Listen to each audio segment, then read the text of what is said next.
Keys to victory for the San Francisco 49ers in Week 14 against the Chicago Bears. They got to start coming up with some wins. Still hanging on to playoff scenarios. We'll get into that and a whole lot more on today's Locked On 49ers.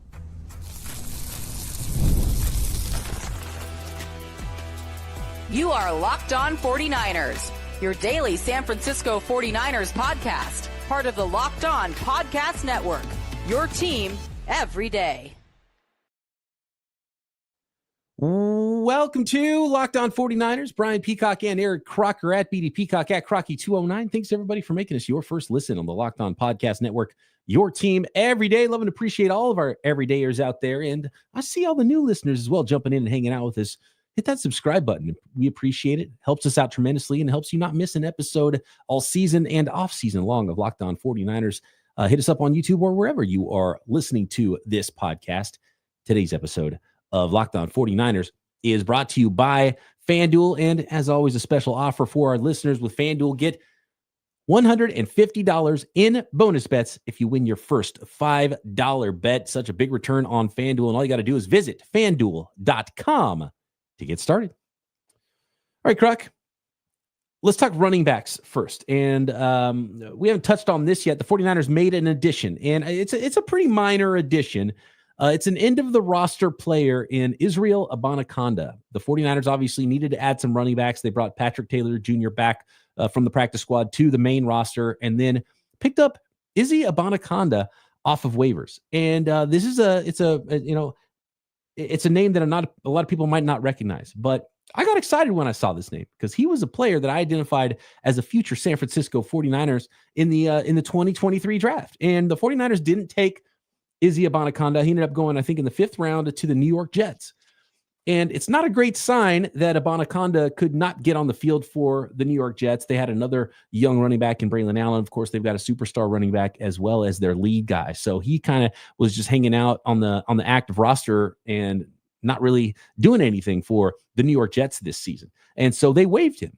And they waived him at a perfect time. And the 49ers were able to pounce on that and claim him off of waivers and bring him in to be presumably right away, at least the number 3 running back behind Guerendo and behind Patrick Taylor, now that Christian McCaffrey and Jordan Mason are on injured reserve. So I want to talk about the 49ers running back situation and Guerendo and what he could be for the 49ers and what that might look like this weekend against the Chicago Bears and beyond. But first, let's talk about who is Izzy Abanikanda. And Croc, I'm going to go back to a tweet from March 29th, 2023, before the 2023 draft. And I said this: Abanikanda might be the Shanahaniest running back of the 2023 class, although the 49ers should in no way be drafting a running back before round 5. I thought Abanikanda might go a little bit earlier than that. And it's because the dude's kind of a freak as far as athletic testing goes. Pittsburgh running back, University of Pittsburgh, unofficial 4.41 40-yard dash, 41-inch vertical. He's 5'10 and 5/8, 217 pounds. And when you talk about one-cut runner and you talk about just breakaway speed, that's what Izzy Abanikanda was in college. And he's a player that I thought might be that Raheem Mostert style of player that would look real nice in the Kyle Shanahan offense. And you get a little bit of a gap and he's able to hit it and go. He's not super creative, not super elusive. He's not a video game guy, but what he does have is speed, and he can hit it and go. Didn't really do that much with the New York Jets, but I'm interested to see what it looks like with the San Francisco 49ers in the Kyle Shanahan offense.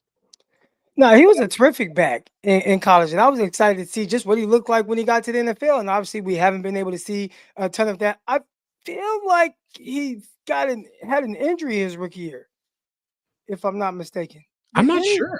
He kind of disappeared once he got drafted. I don't really know how things went. They obviously had Breece Hall, so there was not a ton of opportunities, but Breece Hall got hurt too. I feel like he had a big injury his rookie year. Don't quote me on that, but if we can look and find, I bet like maybe there's like a torn ACL or there was like some kind of season-ending injury. I believe it was him.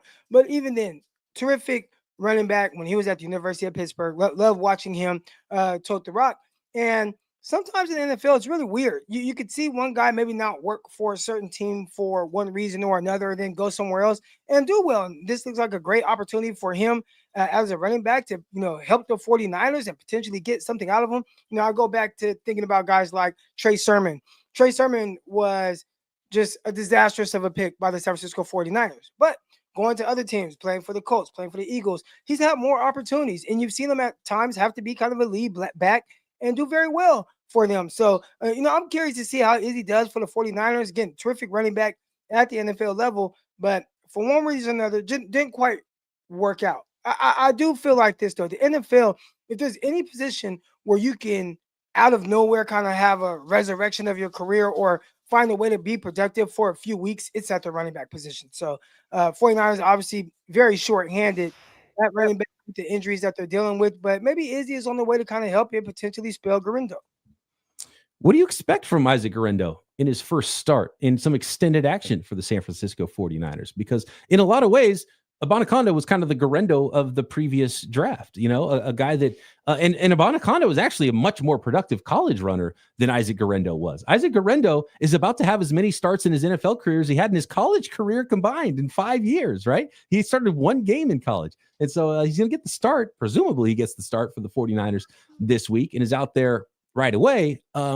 My big advice for Isaac Guerendo, Croc, is don't miss your blocks in pass protection. Might end up taking a lot more snaps from you if you can't block or if you fumble the rock, which he's done so far this year. He's done both of those things this year. So rookie mistakes, you don't want that to happen early in the game and give Kyle Shanahan a reason to go to another running back. Even if he does potentially miss a block, like who are they going to go to? You're going to have Patrick Taylor Patrick Taylor. Yeah. You're going to have the rookie Izzy, and like there's nobody that's there to really threaten the spot. I'd say this: if anything, it's just an opportunity for him to continue to get reps. And I think being able to get reps when obviously you want to play your best, but as a rookie, there's just ups and downs. I think being able to learn from those experiences and potentially becoming a better running back for the 49ers. Just think about guys like, Jordan Mason. Jordan Mason was the guy that the 49ers just did not want to give the ball to unless they 1,000% have to. Then all of a sudden you figure out like, hey, man, this dude's a pretty damn good back.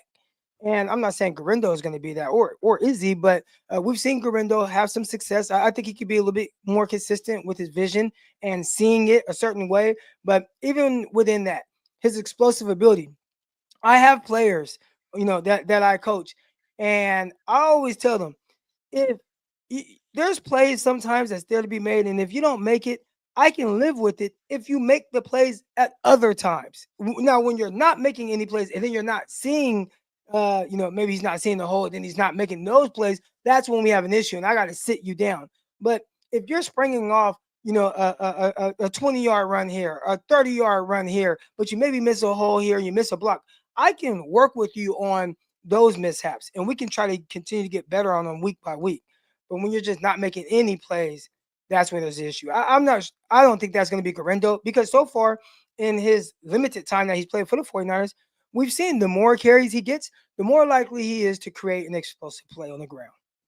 A good point by Emmanuel in the chat says Saquon Barkley still fumbles, just have faith. And that was Saquon Barkley coming out of college. What you just described, Croc. He was a guy that kind of didn't have the greatest vision, kind of bounced everything, but it was a supreme athlete and just made a ton of plays anyway. It didn't matter. And now we're kind of seeing an older version of Saquon Barkley who still has all the ridiculous athletic ability, but is getting better as a football player and is better vision and better at finding holes. And then he creates on top of that. And so there's a lot of different ways to slice it, but in Kyle Shanahan's offense, it's very exact how the Niners running game works, and you got to be in the right hole on the right hip before you find your path, and then you got to see it, and then you got to hit it and make that cut when it's there. And so we'll see if Guerendo can do that. We've already seen his athleticism and see that he can make some big plays. And he's a former receiver as well, so he should be able to make some plays as a receiver out of the backfield. So it's going to be fascinating to see how much trust Kyle has in him, how much grasp Guerendo has on the offense now, deep into his rookie season, and then see if Izzy Abanikanda and Patrick Taylor get filtered in, or if there's any sort of timeshare. Like I don't really know what to expect, but hopefully there's opportunities for some big plays for Guerendo out there, because that's his thing. He's got speed, right? So and the Niners are going to need some big plays in this football game, Croc. It's one of my keys to victory. So let's foreshadow that. Keys to victory coming up, what the 49ers have to do to beat the Chicago Bears. We have a message from the 49ers running back who's not going to be out there, Christian McCaffrey, and some playoff scenarios as well next.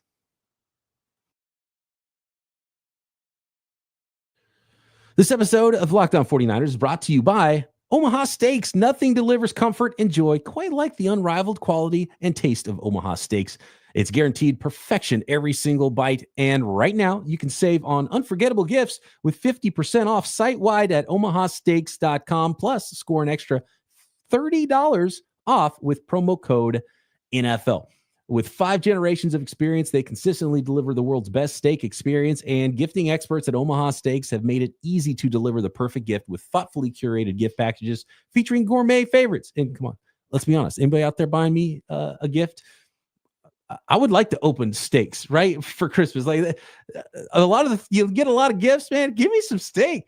From legendary steaks to mouth-watering desserts and more, save 50% off site-wide for a limited time at omahasteaks.com. Plus, our listeners get an extra $30 off with promo code NFL. That's 50% off OMAHA steaks.com, omahasteaks.com, and an extra $30 off with promo code NFL. Minimum purchase may apply. If you're struggling to find a gift for me, it's when family is far away. And that's where this gift really is. It was a home run. It's been a home run in years past. It'll be a home run again this year at Christmas. Skylight Frames. If you're missing someone for the holiday season and want them to be a part of your festivities from afar, maybe your loved ones just live far away, and it's for like the grandparents. It is the perfect gift. You show them what the grandkids are doing. You can update it all the time and give them beautiful photos of the family, and they can send them to you too. They can go in both directions. Give everybody a Skylight Frame.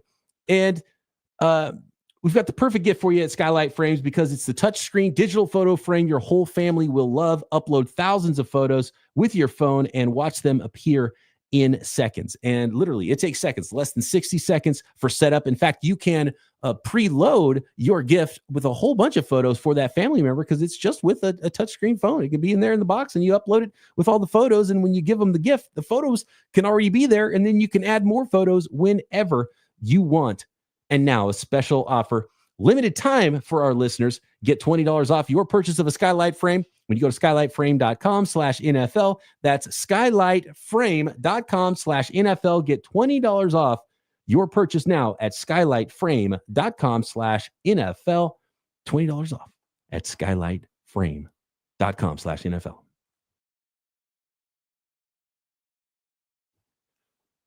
All right, Croc. We talked a little bit about what the running back group is going to look like for the 49ers against the Chicago Bears. The guy who's not going to be there, Christian McCaffrey. And he had a heartfelt message that he put out on social media, on Instagram, for 49ers fans. And he said, quote, "Football is the greatest game on the planet to me. I love that you can find out exactly who you are without ever saying a word. It lifts you up and it breaks you down, and it can happen fast. It's humbling in the best ways. You can do everything right and still fail. That's life, and that's football. It's a constant test of wills, and those who just keep going tend to reap the benefits of their perseverance. This wasn't my year, and sometimes when it rains, it pours. You can feel sorry for yourself and listen to the birds, or you can hold the line. I'm grateful for the support of everyone in my corner and promise I'll work smarter and harder than ever to come back from this. I love my teammates. I love the Niners, and I love football. God doesn't miss. Onward." That was Christian McCaffrey. And I got to admit, Croc, even before Christian McCaffrey's latest injury and he was put on injured reserve, you could tell this whole injury thing in offseason was wearing on him. And he's not usually a man of many words anyway, but when you saw him being interviewed with reporters and just some of the, even when he was dressed up for Halloween as the Tin Man, the look on his face is like, he was not having a good time this season, and that got even worse with the latest injury and the PCL. And now he's done for the season. And he really said a lot more there than he usually does with words. And really, I'm not surprised he feels the way he feels because you could see it in his face. This was really, it's been a tough season for the 49ers. It's been a tough season for a lot of players. And it was wearing on Christian McCaffrey, man. You could really tell. I don't know how many times you've had toothaches, like a really bad toothache, right? Need to get the tooth, a cavity fixed or replaced or whatever the case. I have several times. And, when you're in the middle of it and you're having that toothache, it just feels like anything you do, you just don't feel like doing it, right? Whether it's, you're trying to study for something and it just had that nagging toothache, you just don't feel great. And then they fix the tooth, you're back to normal, and it's like, this is what it feels like to be normal again. I don't think that Christian McCaffrey feels normal right now. I think this season he has felt like he has like that bad toothache that just won't go away and kind of nagging, and you can't 100% be yourself. Again, those toothaches, they just ruin your mood. Even when you're around people, it's like, I don't feel like talking. The cold air hits my tooth. Just everything bothers you. And I think that was Christian McCaffrey, just watching him this year try to run the ball. It just didn't quite look like the CMC. He wasn't just quite there. So I agree with you. It seemed like he just kind of wasn't having a great time this season. Now, I think it's also not fun when you're just getting your butt kicked all the time and watching your team get their butt kicked. He couldn't help in that situation. And then he comes back and you probably see the worst version of the 49ers because, just the injuries piling up, a team that just hasn't really been playing very well to start the season. It's unfortunate that he had this injury, but it almost seemed like kind of weight lifted off his shoulders where it's like, you know what, let's just take a step back, get that tooth removed, recover, and then come back stronger next year. What did Bobby Boucher's mom say in The Waterboy? Something like, "Why are alligators so ornery? Because they got all those teeth and they don't have a toothbrush." Something like that. That's why Christian McCaffrey's so ornery this year, because he couldn't take care of that toothache, right? And he knew it was there, and it was wearing on him. Now he has an opportunity to really fight through it, do all the rehab he has to do to get back and get ready to go here in 2025. And Rory is saying something in the chat that I've heard from a lot of fans. And he said, Brian, let's be real. Let's just wash up the season, get rid of Shanahan and move on. In a lot of ways, Shanahan is going to prove how good of a coach he is, not because of what the record ends up being for the 49ers, but just keeping this group together, because it's not just Christian McCaffrey. We've seen guys on the team get shot. Children have passed away, right? Like it's unbelievable how much stuff the 49ers have gone through. Deebo Samuel had, to be honest with you, Deebo Samuel, I don't know if he's still feeling the effects of pneumonia, right? Like I've never had pneumonia, but it's in your lungs. Like that's important for playing sports, right? Is having your lungs, being able to breathe. Like how quickly does that go away? Are you 100% within months when you have that sort of an illness? So like, and the biggest stuff, and you could see it's wearing on Kyle Shanahan too. And these guys, it's family inside that locker room, right? Guys he really loves, and so the record isn't what you want it to be, but man, to be honest with you, just trying to keep the team together is job number one right now for Kyle Shanahan with everything that's gone on. Charvarius Ward and Trent Williams losing children. I mean, it's like that makes football seem pretty small. I remember 2013, I was with the New York Jets, and during that time, my father passed away.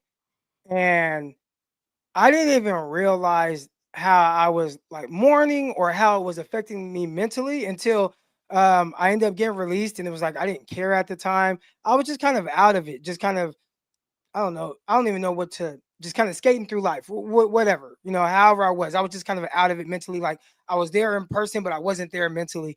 And it wasn't until I ended up being inserted into this arena football draft. I got taken number 1 overall. All right, but I was number 1 overall pick in that. And then boom, I'm like, oh, let's go. Like, let's get ready. And I was like, wait a minute, what the hell have I been doing the last 5-6 months? It was almost like I was like in this fog. And a lot of it had to do with just maybe not quite being able to process or deal with my father's death the way I think a lot of other people do. And when you think of these players right now and what they're going through, you're talking about a player getting shot. That's kind of a traumatic experience, not just for the player and what he may be going through mentally, but for his teammates as well, knowing that their teammate was going through something and potentially could have died. And then what some of these players are going through. I mean, having to coach players, and this for Kyle too, having to coach multiple players who have lost children this season and trying to keep everybody together. And these guys not knowing what they're going through. Again, it took me months to kind of just snap out of a fog what I was going through with my father. These guys have lost their children and they're trying to go out there and play football games. I think just mentally, this has been a very draining and exhausting season. And it's not even over. There's still a quarter of the season to go. But, these guys, Kyle, everybody, I feel like they're just trying to just keep it together.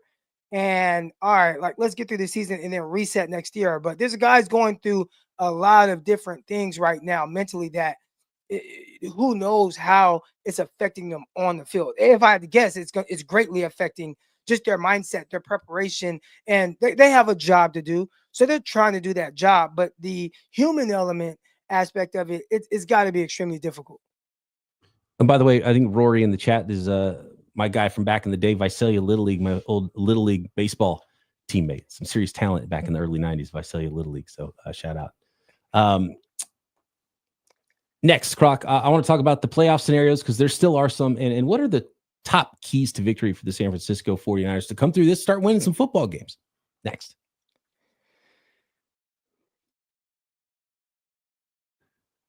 This episode of Locked On 49ers brought to you by IceShaker. Croc had his IceShaker the other day, and I was jealous because I didn't have one, and I didn't know if I was going to get one. And I got my IceShaker right here. 49ers got the helmet stripe on it. Croc, you're right. You were like, man, this thing's really high quality. And I couldn't tell until I saw it up close and felt it. This thing is pretty unbelievable. And hey, real quick, it takes a lot for me to care about, something I'm going to be drinking out of it. And I was thoroughly impressed with this. Just like you said, just the quality of it, the detail of it is amazing. Like if you guys are able to see this up close, matter of fact, order you one right now at IceShaker.com so you can see this up close. But up close is like, wow, they put a lot of detail in this. And then we check the price. The price is not even bad. I thought it was going to be a $50, $60 product. It is not that. It is not that. And they have some bundles you can get too, where you get this cup as well as a water cup, and those are really nice looking as well. So a lot of great things over at IceShaker.com. I don't know if I've been this excited over anything that we've talked about on this show. I mean, Croc needs to get his protein because he's been working out a lot, and it's the perfect gift for the passionate sports fans in your life. Officially licensed now with the NFL and NHL, NBA, NCAA, Major League Baseball. Makes the ideal gift. Is crafted and created by the Gronkowski brothers. IceShakers has sold over 1 million bottles and have changed the game for workout bottles. So go to IceShaker.com and use the code LOCKEDONNFL at checkout to save 25% off your order. Kitchen grade stainless steel bottles that won't absorb odor like the plastic bottles do. Patented twist in agitator that breaks up powders but is silent when you shake it instead of that annoying bottle. All you got to do is order your team branded bottles today at IceShaker.com. Use the code LOCKEDONNFL for 25% off your order. IceShakers, show your support for your team with the best branded workout bottles on the market. IceShakers. And our friends at FanDuel, America's #1 sports book. You can get in on all of the action this season. You want to bet on the San Francisco 49ers to beat those Chicago Bears. You can do it at FanDuel. You can find tons of NFL props, live in-game betting on the NFL, NBA, NHL, any sports action you want to get involved with. You can find it at FanDuel. Now, when you bet $5, you get $150 in bonus bets if you win. Just visit FanDuel.com to join today or download the app, and you'll get started with $150 in bonus bets if you win your first $5 bet. That's FanDuel.com. Never waste a hunch and make every moment more with FanDuel, an official sports book partner of the NFL.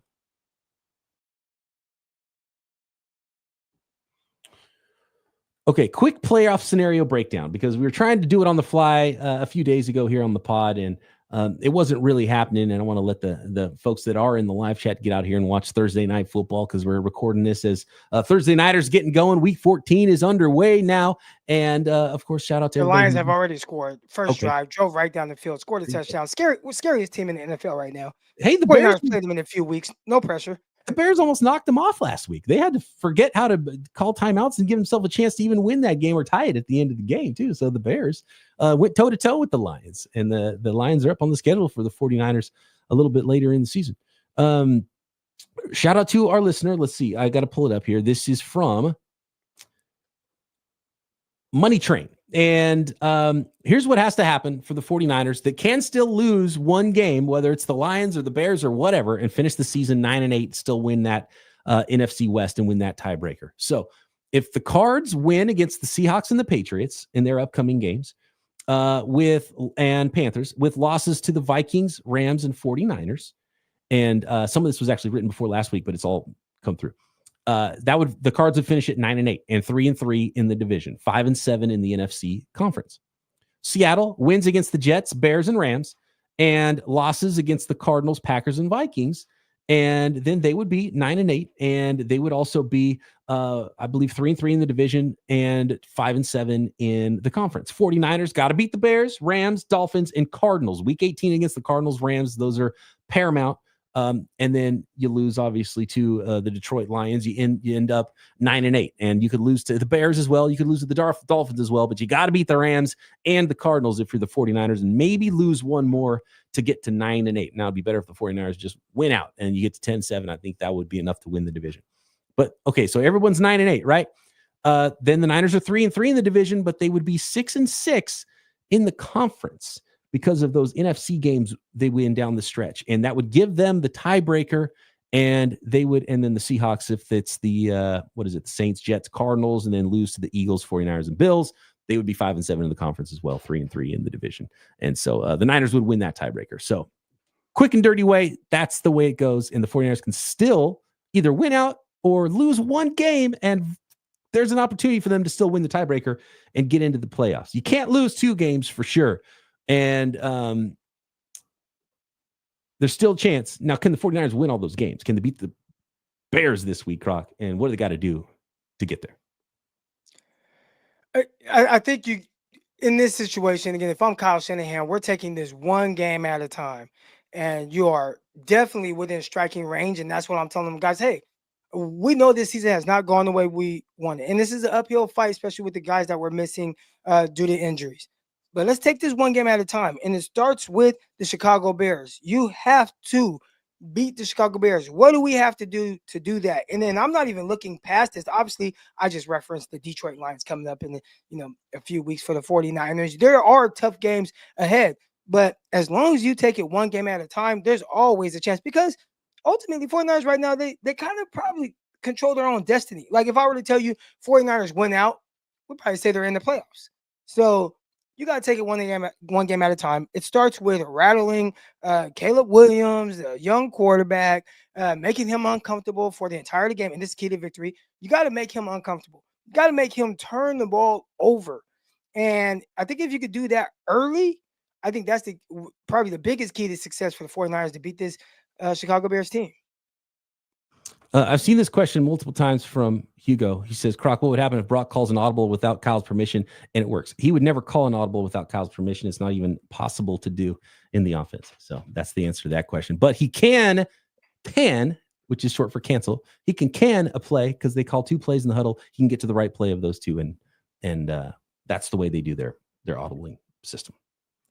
I know a lot of people want to talk about audibles this year with Kyle Shanahan. And look, with Kyle Shanahan and his offense, like there's a lot of defensive coordinators that are doing a lot of the similar stuff and trying to thwart Kyle Shanahan. Kyle Shanahan does need to go back to whether it's how he calls protections, what he allows his quarterback to do, what he doesn't allow his quarterback to do. If you have a $55 to $60 million quarterback, you got to maybe start to allow him to do some more stuff because you believe in him that much that you're going to, put the ring on that finger, right? You got to allow him to do what he can handle to get you in the right play. Just get it right and be better. So for Kyle Shanahan, he has to go back to work and find out what teams are doing against his offense and what he can do for his own offense to adjust to those adjustments and be better. So that's the offseason for Kyle Shanahan, in my opinion. And also, listening to Kyle Shanahan, it sounds like he doesn't mind if Brock calls an audible or changes the play. But he feels like the answers are in the play that he designed. So as long as you do that, you should be better off, as opposed to getting this long play call, maybe getting multiple plays in your helmet, getting to the line of scrimmage, looking at the defense, trying to call a totally different play that isn't one of the 2 plays, and getting to that. And then, okay, now we got to run it with the play clock running down. He thinks that's just a lot. And he referenced Kirk Cousins. Kirk Cousins, did it one time and he's like, can I do that? He was like, yeah, if you want to. And then he did it for an entire game and was like, oh man, that's exhausting. Like, I'm okay. I'll stick to just your offense. So he feels like the answers are built in. And I think one thing that he loves about Brock Purdy is, so far, for the most part throughout Brock's career, he has seen Brock Purdy get to the correct answer within the play call without having to change the play. And that's what Kyle would tell you. Yeah, and if a quarterback's going rogue on Kyle Shanahan, he's not going to like it. Let's put it that way. And he wouldn't be the quarterback for very long. And well, especially if it messes up, like if it works, yeah, Kyle will probably be like, okay. But if Kyle calls a play and he feels like it's there because he probably feels like all his play calls are there, and you switch it to something completely different, like you go rogue without his permission, and then it does not work, he's gonna cuss you out for sure. it's like, what if I showed up with a 6-pack tomorrow? Right? It's not going to happen. So who cares? I talked about big plays earlier. Key to victory for me. There's a lot of small things and a lot of okay, what matchup here, what matchup there. The 49ers haven't made big plays. Isaac Guerendo is a 4-3 guy. You got a rookie first-round pick in Ricky Pearsall. You got Jacob Cowing that is at your disposal. Deebo Samuel seems like, man, he's looking good as a kick returner. He's still got some explosive ability and ability to catch and run. Just break that one extra tackle. It seems like he's always just kind of that one tackle away from doing a lot of the things we've seen from him in the past. And I don't know if I expect 2021 Deebo Samuel to show up in wide back form, but big plays. Make some big plays on offense. Let's see some long touchdowns. Let's see some big plays, some chunk yardage, so it's not so difficult. It looks really arduous for the 49ers offense right now to go down the field and get in the end zone finally and score a touchdown. And if you kick a field goal, you're biting your fingernails if the kicker is going to make it. So big plays. I want to see some big plays on offense, Croc. And maybe the rookie Isaac Guerendo can provide some of that. Maybe the rookie Ricky Pearsall can provide some of that. And Kyle's going to have to lean on some rookies going forward. I think a key to this victory for the 49ers is playing a good second half. The 49ers have put together plenty of really good first halves. And they've also had some first halves where maybe they started a little slow, but then they also ended slow as well. Can they either start fast or start slow, however you want to do it, but finish strong? And I think if the 49ers just, especially against this Chicago Bears team, if they just have a strong second half, 49ers will win this game. So I think that's something that people haven't really thought of with the 49ers, man. You think of even the New York Jets game, week 1. I mean, how many touchdowns did they score in the second half? They kicked a lot of field goals in that game, 6 field goals, 18 points off of field goals. But how many touchdowns, especially in the second half? Then you look at some of these losses to the Rams, a loss to the Arizona Cardinals. And then, I mean, gosh, the Buffalo Bills game, disastrous second half. I mean, it was disastrous all game. But the Green Bay Packer game, I mean, disastrous second half. Can the 49ers finish strong and have a strong second half? I was just on with Jason Aponte, and he broke down a lot of the statistics that show this matchup in a way of like 49ers red zone versus what the Bears are doing in the red zone, first half versus second half. And the 49ers have been much better in the first halves and faded in the second half. So the Chicago Bears have been the opposite, been really good in the second half. So we've seen a lot of big throws we saw it last week against the Lions with Caleb Williams and that offense and making big plays and putting points on the board in the second half of the game. And so just when you're watching the game on Sunday, Niners get that 10-point lead. We've seen it multiple times this year, and the Bears have been one of those teams to take advantage. The Bears have found a way to screw it up in the end and still lose football games, even though they scored well in the second half, though. So will that play out this week? I don't know. But, yeah, situationally, the 49ers got to get better in red zone. They got to get better in the second halves of games. I don't really have a great explanation of why either. They're just they're faders right now. Are the San Francisco 49ers in games? That's a huge one, Croc. It's a good one. Do we still have like a moratorium on saying that don't turn the ball over, win the turnover battle, and stop the penalties, right? Don't miss tackles, like the fundamental stuff. Like maybe just peel it back and work on the fundamentals for a week, guys. I just came off of a season where I felt like, man, we had a really talented team and we didn't start off very strong. And a lot of people ask me like, what do you think went wrong? And I'm like, man, I think we felt like, hey, man, we got a terrific coaching staff. We got all these good players, but I'm not sure we focused enough on just the little detail, like just the fundamentals. I'm not sure we focused enough on the fundamentals. And that feels like the 49ers right now, where are they focused enough? I'm sure they are. For whatever reason, it's not working out, but just the fundamentals of it, just punt, gunner, right? Yeah, how's your gunner doing? Are they staying in their lanes? Things you learn in high school, on the return team, holding up your block, not getting shoved into the returner, making sure you stay away because you hear the punter saying Peter, Peter, Peter, which means everybody get the hell away from this ball. Just doing all the little fundamental things in all phases of this game. Are the 49ers doing those things, really focusing on, or then maybe it's like, man, we have such a terrific team. Let's just focus on what we do. And we're so efficient offensively. That's just going to be us all the time. And dang, maybe we should have paid a little bit more attention to the fundamentals of the game. And this season will go a little bit different. Man, I just realized Peter kind of sounds like Looter. I wonder if Looter's like, oh, should I touch the ball? Is that why are you saying my name? No, Peter, get away from the ball. Yeah, clean it up, guys. Come on, clean it up. Where'd that come from, Peter? Like, what? While you said it, I was trying to think. I was like, why would Peter be the name? I don't know. It just didn't sound like something else, I guess. I don't know. And that's universal. That's no matter where I've been I was going to say in the world, but I've never been out the country. No matter where I've been in the United States, it's always been Peter. Is the pickup basketball thing where you go whoop? Is that universal too? When you like make a sound when you're open because you want to get the ball past you? Oh yeah, 100%. Yeah, I don't know where these things come from. You just gotta. It just comes from balling, man. Just passed down from generations of ballers, I guess. Yeah. All right. You got any more keys to victory before we get out of here, Croc? My last one is the defensive line, the defensive pass rush. Without Bosa, it's not the same team. Fred Warner's not the same. You got to find ways to affect the opposing team's quarterback. You got to make tackles. You got to make plays in space. The 49ers just again, I always say it, and I'm the West Coast chairman of running backs don't matter. Fred being hurt, no Bosa, it's so much more difficult on this team missing those guys than your starting running back, in my opinion. As good as Christian McCaffrey is, that's where it really worries me with the 49ers and where they get worn down in games. And even with Bosa, I think they've had a lack of talent and disruption on the defensive line. And you hope you start getting some of these guys back on defense and healthier. And Hufanga and Greenlaw potentially could help out if you go on a little bit of a winning streak here. But man, they got to find a way to pressure the quarterback and make dynamic plays on the defensive side of the ball too. So big plays on both sides is kind of where I'm at. And hey, on the next episode, hopefully I'm saying some really good things about all these young players that the 49ers will be playing. We're definitely going to be focusing in on a lot of those guys now. One catch from Pearsall. And how about this for a keys to victory on the way out, Croc? Because I know you agree, and we talk about it every single week. Feature George Kittle. Feature George Kittle. How hard can that be? I don't know, man. I guess hard for Kyle Shanahan.